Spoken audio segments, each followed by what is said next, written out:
نے ساری انسانیت کو قتل کر دیا، گویا اس نے سارے بندے مار دیے، ایک بندے کو بلا وجہ مار۔ اب دیکھیے رسول اللہ کی ایک حدیث ہے، نبی پاک صلی اللہ علیہ وسلم نے ارشاد فرمایا کہ قاضیوں کو، ججوں کے لیے، جج جو فیصلہ کرتا ہے، قاضی جو فیصلہ کرتا ہے، قاضی کو رسول نے فرمایا وہ ایک فیصلہ کرتے سنتے، گواہ پیش کرتے سنتے اگر کوئی شبہ پیدا ہوئے تو مجرم چھوٹتا ہے تو چھوٹ جائے، کوئی بے گناہ نہ پھنس جائے، بے گناہ۔ حضور نے فرمایا شبہات پیدا کرو، اور شبہ پیدا ہو جائے تو حد ہی ساکت کر دو، آزاد کر دو اس کو کہ نہیں بھی قتل ہی نہیں ہوا، نہیں بھی زنا ہی نہیں ہوا، شراب ہی نہیں، شبہ پیدا ہو گیا، اس نے کچھ سمجھا، اس نے کچھ سمجھا۔ یعنی بے گناہ بندہ مارنا، بے گناہ بندے کو مجرم ثابت کرنا، اس کو جیل میں دینا، اللہ کا عرش کانپنے لگتا ہے۔ حضور نے فرمایا کسی جان کو ناحق قتل کرنا، خانہ کعبہ کو 100 مرتبہ گرا دیں، پھر بنائیں، پھر گرائیں، پھر بنائیں، پھر گرائیں، پھر بنائیں، 100 بار ایسا کریں، اس کے مقابلے میں ایک بندے کو بے گناہ مار دیں، اس کا خون بہا دیں، اللہ کو کعبے کو 100 بار گرانے اور بنانے کا اتنی تکلیف نہیں جتنی تکلیف اس بندے کو ناحق قتل کرنے پر ہے۔ کتنا محتاط ہے میرا اور آپ کا اللہ، سبحان اللہ۔ تو ایسے ہی مار دیں، پڑ لو، مار دو، آگ لا دو۔ ہم نے یہ نہیں سکھایا۔ اگر کل کلام کو ناروال میں کوئی واقعہ ہوتا ہے تو کوئی مولویوں پر زبان کھولے کہ جی ہم مولویوں میں سارا بندے تیار کیتے رہے، تو ہم یہ بتا رہے ہیں جڑاں والا ہو یا ناروال ہو یا پوری دنیا کا کوئی کونا ہو، جس کو تھوڑی بہت عقل ہے، کسی ایک بندے کا جرم دوسرے کے کھاتے میں نہیں ڈالا جائے گا۔ یہ صحیح جو ہے نا، انہیں پتہ چلا صحیحوں کو، چلتے عیسیٰ علیہ السلام کو انہوں نے سولی پر چڑھا دیا۔ اب بنتا کیا تھا کہ جناب جنہوں نے حضرت عیسیٰ کو سولی چڑھایا ہے ان کے ساتھ لڑائی کرتے، ان کو مارتے، یار تمہارے نبی کو تم نے قتل کر دیا اور سولی پر چڑھا دی، حالانکہ قرآن کہتا ہے نہ قتل ہوئے نہ سولی پر چڑھایا بلکہ اللہ نے ان کو آسمانوں پر اٹھا لیا۔ عیسائیوں نے کیا کیا؟ امام حسین کو شہید کیا نا، ہم ان کے خلاف ہے نا جنہوں نے شہید کیا، تو اسی خلاف ہیں کہ نہیں؟ تو جنہوں نے عیسیٰ کو قتل کیا معاذ اللہ، حالانکہ قتل نہیں ہوئے، ایک بات بتانے لگا صرف، ان کو چاہیے تھا غصہ کرتے، ان کو چاہیے تھا ربڑ ڈالتے، ان کو مارتے، جنگ کرتے ان کے ساتھ۔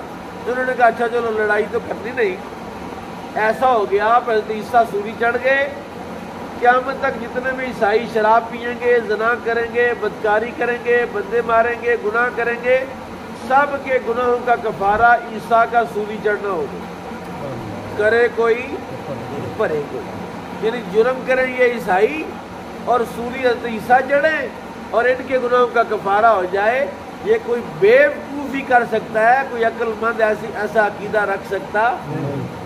یہی تو ہم کہہ رہے ہیں کہ جس نے جرم کیا اس کو مارو۔ یعنی قرآن شریف کی بے رحمتی اگر کی گئی ہے، بندہ پکڑو، اس کو سر عام لٹکاؤ مینار پاکستان پر، تاکہ پتہ چلے کہ یہ کام آپ آئندہ، جب آپ نے بندے سارے مار دیے تو بجائے اس کے کہ قرآن کی بے حرمتی کرنے والے لوگ لعنت ملامت کرتے، نفرت کرتے، تو کیس ہی پٹھا ہو گیا، وہ مظلوم ہو گئے، یہ ظالم ہو گئے۔ وہ اصل میں مظلوم تو ہم ہیں نا، ہمارا قرآن شریف ہے، ہماری مقدس کتاب ہے، اس کی کوئی بے حرمتی کرے ہمیں مر جانا چاہیے، لیکن ایسا فعل کیا جس سے وہ مظلوم ہو گئے اور ہم ظالم ہو گئے، پوری دنیا کا میڈیا۔ اور پھر میں آپ کو بتاؤں، میرے عزیز رشتہ دار کچھ باہر رہتے ہیں مغرب کے ممالک میں، وہ کہتے ہیں تم پاکستان میں کوئی ایسا پنگا کرتے ہو نا تو پوری دنیا میں مسلمان جو رہتے ہیں ان کو اس کا بھگتنا پڑتا ہے۔ واقعہ تو جڑا والے میں ہوا، جرمنی کیا، فرانس کیا، آسٹریلیا کیا، کینیڈا کیا، امریکہ کیا، برطانیہ کیا، وہاں لوگ مسلمانوں کو دیکھتے ہیں یار یہ بڑے ظالم ہیں، دیکھو انہوں نے پورا گاؤں جلا دیا۔ حالانکہ جلایا تو چند شر پسند عناصر تھے، اور وہ بھی اب پوائنٹ آؤٹ ہو رہے ہیں کہ یہ ایجنسیوں کی یا انٹرنیشنل اسٹیبلشمنٹ جو ہے پاکستان میں بد امنی پھیلا رہی ہے اور ایسے واقعات کر رہی ہے جس سے ملک جو ہے وہ عدم استحکام کا شکار ہو جائے، اور پھر کہیں کہ یہ سارے ایسے جاہل ان پڑھ ہیں، لڑاکو ہیں، ان کو مار دو۔ اس لیول پر یہ جو مکھی اور مچھر کے مارنے پر کوئی احتجاج کرتا ہے؟ آپ جو پروٹین کی کوائل لگاتے ہیں گھر میں، مچھر مرتے ہیں نا، تو کبھی دیکھا آپ نے مچھروں کے حق میں کسی نے جلوس نکالا ہو؟ کیوں؟ کیونکہ ہر بندہ جانتا مچھر کو مرنا ہی چاہیے، یہ بڑا ظالم ہے، یہ خون پیتا ہے۔ یہ حال وہ ہمارے مسلمانوں کی یہ شکل، یہ تصویر بنانا چاہتے ہیں وہ کہ یہ مسلمان ہمدردی کے حال، دیکھو انہوں نے کیا کیا ہے، پورا گاؤں جلا دیا، عیسائی بیچارے مظلوم، وہ مظلوم ہے، جس نے قرآن جلایا وہ مظلوم ہے، وہ تو ظالم ہے۔ لیکن ہم نے اپنی بے وقوفی سے جو فیل کیا، یقینی طور پر ان کو کسی غلط بندے نے گائیڈ کیا ہے، اور پڑھ لو، مار دو، یہ کر دو۔ وہ ساری قوم نے سمجھا۔ کچھ عرصہ پہلے سیال کوٹ میں سری لنکا کا بندہ ایک مار دیا ہے، تفتیش ہوئی، پتہ جرم کیا تھا، جس نے قرآن شریف کی بھی رخصتی کی، قرآن شریف جلایا۔ اب جب تفتیش ہوئی کہ وہ کسی فیکٹری میں افسر تھا، فیکٹری میں جو ملازم تھے پاکستانی لڑکے، انہوں نے کہا یار یہ بندہ کہتا ہے ٹائم پر آؤ، ٹائم پر کرو، یہ کرو، وہ کرو، اس کو کچھ حل کرو۔ وہ ایک پوسٹر لگا ہوا تھا، وہ پتہ نہیں کس نے اتارا اور کس نے وہ ادھر پھینکا اور کہا اس نے بے رخصتی کی ہے، اس میں یا حسین لکھا ہوا تھا، لہٰذا اس کو بندے کو پکڑ کے مار بھی دیا اور ساڑ بھی دیا، اور میرا خیال ہے سینکڑوں کی تعداد میں بندے اندر ہوئے، اور بے گناہ معصوم بیچارے کئی گھروں کے کفیل اکلوتے کمائی کرتے تھے، گھروں چلاتے تھے، وہ ساری پولیس پکڑ کے لے۔ اب کون پرسان حال ہے اس ماں کا، اس بیوی کا، اس بیٹی کا، اس بہن کا۔ اس لیے یہ ہم سکھانے والے، یہ جو وہاں واقع ہوئے، یہاں ناروال میں ہوا، آپ لوگ اس بات کے ذمہ دار ہیں کہ آپ ظالم کا ہاتھ روکیں گے کہ یار جو مجرم اس کو پکڑو، باقی سب کو مارنا نہیں جائز ہے۔ اور آخری بات، جو مسلمانوں کا کردار ہے وہ کیا تھا؟ حمص ایک علاقہ، حمص، حضرت ابو عبیدہ نے وہ علاقہ فتح کیا، سالار تھے اور گورنر بھی بن گئے۔ یہ بالکل روم کی سرحد کے پاس تھا علاقہ، ساتھ فارس کی سرحد بھی لگتی، دو سپر پاور جس وقت۔ پتہ چلا کہ یہ علاقہ مسلمانوں سے چھیننے کے لیے، واپس لینے کے لیے پوری فوج آ رہی۔ مشورہ ہوا اسلامی فوج کا، سالار نے کہا یار دیکھو پتہ ہم دونوں طرف سے پھنسیں گے تو مریں گے، لہذا بہتر ہے تھوڑا پیچھے چلے جائیں، ہم بس چھوڑ دیتے ہیں جو پچھلا شہر ہے وہاں جا کے تو پھر ہم اپنی پوزیشن سنبھال دیں۔ اب حمص کا علاقہ جو فتح ہوا تھا، ان لوگوں سے جزیہ لیا، ٹیکس لیا ہوا تھا مسلمان فوج نے۔ حضرت ابو عبیدہ نے کہا یار دیکھو یہ سارا واپس کرو جزیہ۔ اب جب جزیہ واپس ہوا نا، وہاں عیسائی بھی تھے، یہودی بھی تھے، دیگر مذاہب کے لوگ، وہ رونا شروع ہو گئے کہ یار کوئی ٹیکس لے کر واپس بھی کرتا ہے، یہ کون لوگ ہیں جو ٹیکس واپس کر رہے ہیں؟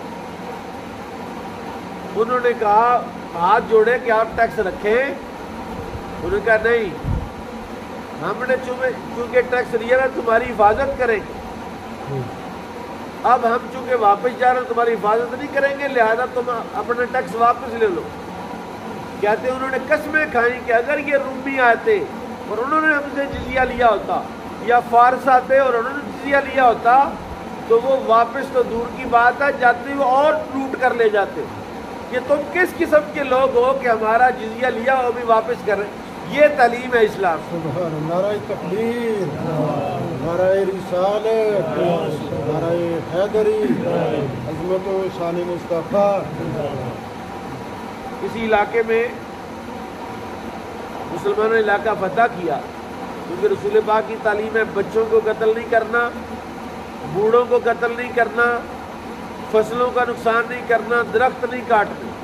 جو مذہبی پیشوا ہیں، پادری ہے، راہب ہے، پوپ پال ہے، پنڈت ہے، مذہبی لوگوں کو قتل نہیں کرنا، یہ نبی پاک کی تعلیم ہے۔ اچھا، وہاں فتح ہو گیا علاقہ، ایک گرجا تھا، اس گرجے کے اندر حضرت عیسیٰ کی فوٹو لگائی ہوئی تھی، جعلی جھوٹ موٹ کی فوٹو لگاتے ہوئے۔ کسی مسلمان مجاہد نے دیکھا کہ یار تصویر اچھی نہیں، اور پھر حضرت عیسیٰ کی تصویر بنائی ہوئی ہے، اس نے خنجر سے نا تصویر کی آنکھ پھوڑ دی۔ سائی اکٹھے ہو کے آگے حضرت عمر کے پاس، عمر ابن العاص، وہ اس وقت وہاں تھے،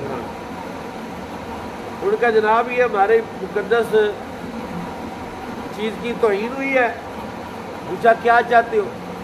کہتے ہم چاہتے ہیں تمہارے نبی کی فوٹو بنائیں اور اس فوٹو کو بھی ہم آنکھ پھوڑیں تاکہ ہمارا بدلہ ہو جائے۔ بڑا ان کا غلط مطالبہ تھا، ان کو تو پھڑکانا چاہیے تھا، لیکن صحابی نے، نبی پاک کے غلام نے، سچے عاشق نے کیا کیا؟ اس نے کہا یا رسول اللہ کی تصویر بنانے کی کیا ضرورت ہے، ہم زندہ تمہارے پاس موجود ہیں، تم ہماری آنکھ پھوڑ لو۔ سبحان اللہ۔ انہوں نے کہا کون آنکھ پھوڑنے کی اجازت دے گا؟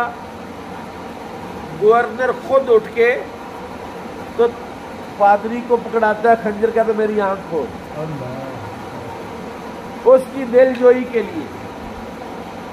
اس عیسائی پادری نے جب یہ دیکھا کہ یار جو نگران ہے، جو گورنر ہے، جو سپہ سالار بھی ہے، اس نے اپنی آنکھ پیش کر دی ایک تصویر کی آنکھ کے بدلے میں، اس کے ہاتھ سے خنجر گر گیا۔